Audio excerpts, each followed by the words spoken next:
Okay, so for part 3 of the Haunted House series, what we're going to do is we're going to create what's called a puppet warp on parts of our roof, which makes it look like it's old and weathered and it's collapsing a little bit due to, you know, time and settling and so on and so forth. So what we want to do is we want to zoom into an area that you want to use a puppet warp on.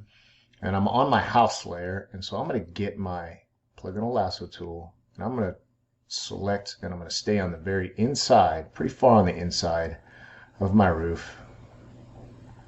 And I'm going to select an area, again staying on the inside. I'm going to close that. And then I'm going to feather my selection, so select, modify, feather. And this time I'm going to do it by 3 pixels. Click OK. And now I'm going to copy, Control C, and I'm going to paste, Control V. And what happens here, my whole house lit up. Why? Because when I did that, the levels became attached only to the layer that was pasted above my background copy. So it became detached from my house.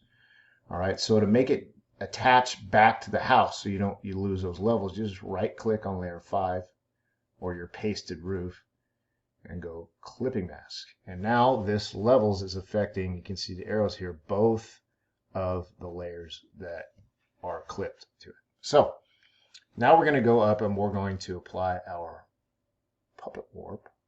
And what you're going to see is a mesh that's created. Now this mesh, without getting into too much detail, because we don't need that much detail, just know that all of these parts are connected to each other.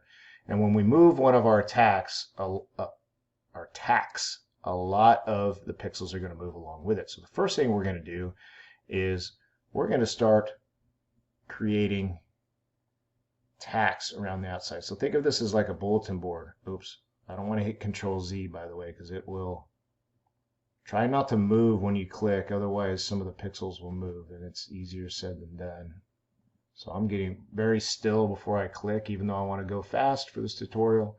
So again, I'm staying on the inside of my mesh, and I'm creating quite a few of these. So what these are going to do is they're going to keep those pixels where they are. It's like a bulletin board tack that keeps them right where they are. And then on the inside, I want this roof to look like it's sort of sagging. So I'm actually going to create like one here, and one here.